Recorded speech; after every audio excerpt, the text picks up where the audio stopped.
नमस्कार। उदय इंडिया के न्यूज और व्यूज बुलेटिन में आपका स्वागत है। मैं हूं श्यामा शर्मा नाग। नजर डालते हैं अब तक की अहम खबरों पर। सबसे पहले बात ज्ञान वापी की। ज्ञान वापी पर अदालत ने मुस्लिम पक्ष की अपील क्या खारिज की। पूरे यूपी में हाई अलर्ट जारी करने की नौबत आ गई है।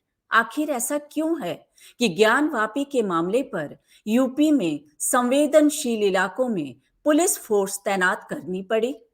यहां तक कि बाराबंकी और लखनऊ जैसे इलाकों में पुलिस को फ्लैग मार्च भी करना पड़ा। आखिर जब ज्ञान वापी का इतिहास बताता है कि वहां पर मंदिर स्थापित किया था, तो आखिर क्यों अंजुमन इस्लामिया मस्जिद समिति जिद पर अड़ी हुई है। आखिर इस्लाम में भी तो कहा गया है कि जबरदस्ती बनाई गई मस्जिद में पढ़ी गई नमाज ऊपर वाले को कबूल नहीं होती है। दुनिया जानती है कि औरंगजेब ने भगवान विश्वनाथ का मंदिर तोड़कर वहां पर मस्जिद बनवा दी थी। खुद औरंगजेब के जमाने के इतिहासकारों ने इस बात का उल्लेख अपनी किताब में किया है। तो फिर क्यों मुस्लिम संगठन ज्ञानवापी के लिए जिद कर रहे हैं। दुनिया में हजारों जगहें हैं जहां पर मस्जिद बन सकती है, तो फिर ज्ञानवापी जैसे पवित्र स्थल पर मस्जिद बनाने की जिद क्यों की जा रही है। अगली खबर हिजाब से जुड़ी हुई है। खबर आ रही है कि हिजाब को लेकर मुस्लिम पक्ष ने सुप्रीम कोर्ट की काबिलियत पर ही सवाल उठा दिए हैं।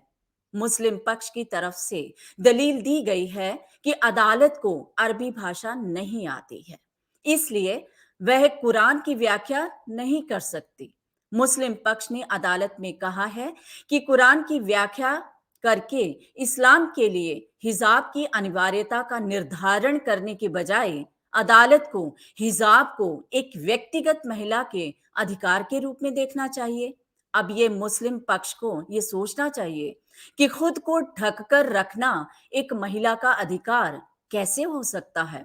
ईरान, अफगानिस्तान जैसे देशों में मुस्लिम महिलाएं हिजाब और बुर्के से मुक्ति पाने के लिए तड़प रही हैं, लेकिन भारत जैसे लोकतांत्रिक देश में जहां पर महिलाओं को आजादी देने की बात कही जा रही है, वहां पर बुर्के में कैद होना चाहती हैं।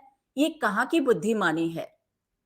और अब बात करेंगे यूपी और उत्तराखंड के मदरसों की।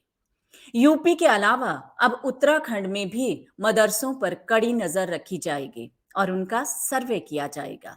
उत्तराखंड के मुख्यमंत्री पुष्कर सिंह धामी ने इस बारे में सूचना जारी की है। अब सवाल ये उठता है कि आखिर मदरसों पर नजर रखने की जरूरत क्यों पड़ रही है। इसका जवाब खुद सीएम धामी ने पत्रकारों के सवाल का जवाब देते हुए बताया है कि उत्तराखंड में मदरसों के कामकाज गतिविधियों को लेकर लगातार शिकायतें आ रही हैं।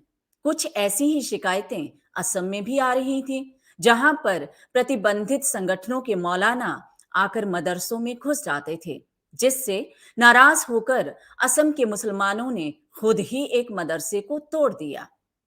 क्या इस बुद्धिमानी की उम्मीद यूपी और उत्तराखंड के मुसलमानों से नहीं की जानी चाहिए। जिस पर मदरसे में अवैध गतिविधि दिखाई दे, उसे वहां के स्थानीय लोग खुद आकर ध्वस्त कर दें। इससे सरकार का काम भी आसान होगा और किसी तरह का वाद विवाद भी नहीं होगा। आखिर कट्टरपंथ के फैसले का सबसे बड़ा नुकसान तो आम आदमी ही झेलता है। तो फिर वह क्यों नहीं विदेशी पैसों पर पलने वाले और आम मुसलमानों के दिमाग में कट्टरपंथ भरने वाले मौलानाओं और इमामों का विरोध करता है। अगली खबर जेडीयू से जुड़ी। बिहार के मुख्यमंत्री नीतीश कुमार भाजपा के खिलाफ पूरे देश में ताल ठोक रहे हैं, लेकिन खुद उनकी जमीन खिसकती नजर आ रही है। एक तरफ तो मणिपुर में उनकी पूरी पार्टी बीजेपी में शामिल हो गई और अब दमन और दीव में भी जेडीयू की यूनिट भाजपा में शामिल हो गई है। भाजपा नेताओं ने ट्वीट करके बताया है कि दमन और दीव के जेडीयू के 17 में से 15 जिला पंचायत सदस्य व प्रदेश जेडीयू की पूरी यूनिट सोमवार को भाजपा में शामिल हो गई।